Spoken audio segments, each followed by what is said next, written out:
అందరికీ నమస్కారం. తినడానికి తిండి లేని స్థాయి నుండి తినడానికి సమయం లేని స్థాయికి వెళ్ళడం కాదు విజయం అంటే.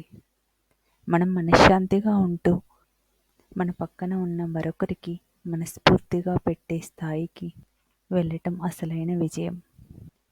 అలసిపోయి నీరసించి ఆగిపోవాలి అనుకున్నప్పుడల్లా ఇంకొక అడుగు ముందుకు వేసి ధైర్యం తెచ్చుకో. భయం బందీని చేస్తే ధైర్యం దారి చూపిస్తుంది. చూడండి, సాలెపురుగు ఎంతో సహనంగా గూడు కట్టుకుంటుంది. ఒక్క చీపురు దెబ్బకి మొత్తం పోతుంది. అయినా అది నిరాశపడదు. మళ్ళీ తన ప్రయత్నం మొదలు పెడుతుంది. మనమైనా అంతే. అన్నింటినీ కోల్పోయినా భవిష్యత్ ఇంకా మిగిలే ఉంది. దిగులు పడకుండా మనం చేయాల్సింది తిరిగి ప్రయత్నిస్తే విజయం మనదే. ఎంతటి కష్టం వచ్చినా మన బాధల్ని ఎవ్వరికీ చెప్పకూడదు.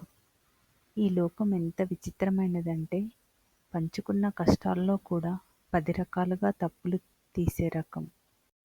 ఈ సమాజంలో కొందరు మనం ఏం చేస్తున్నాం అనే దానికన్నా ఎదుటివాళ్ళు ఏం చేస్తున్నారు అనే దానిపైనే ఎక్కువ ఆసక్తి చూపిస్తుంది. జాగ్రత్తగా ఉండండి. ఒకటి గుర్తుపెట్టుకోండి, పంటే కాదు కొందరి పాపం కూడా పండుతుంది. కొన్నాళ్ళు ఎదురు చూడాలి అంతే. పంటను రైతు పండిస్తే పాపాన్ని పరమాత్ముడు పండిస్తాడు. ఒకసారి ఆలోచించు, ఇప్పటికే నీ చుట్టూ ఉన్నవారిలో ఎవరో ఒకరి పాపం పండే ఉంటుంది. ఎంత తక్కువగా మాట్లాడితే అంత విలువ, ఎంత దూరంగా ఉంటే అంత గౌరవం, ఎంత తక్కువ ప్రేమిస్తే అంత మనశ్శాంతి, ఎంత హద్దుల్లో ఉంటే అంత మర్యాద, ఎంత తక్కువగా ఆశిస్తే అంత ప్రశాంతత, ఎంత నిగ్రహంగా ఉంటే అంత అగ్రస్థానం. ఇవి మన జీవితంలో అతి ముఖ్యంగా గుర్తుపెట్టుకోవాల్సిన పాఠాలు. జీవితానికి ఓ మలుపు కావాలి.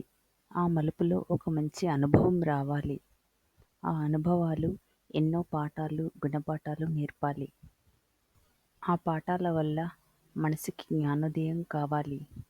కొత్త ఆలోచనలతో మూడువారిన ఆశలు మళ్ళీ చిగురించాలి. ఆనందంగా సీతాకోకచిలుకలా హాయిగా బ్రతికేయాలి. అందుకే ప్రతి ఒక్కరి జీవితంలో ఓ మంచి మలుపు తిరగాలని మనస్ఫూర్తిగా కోరుకుందాం.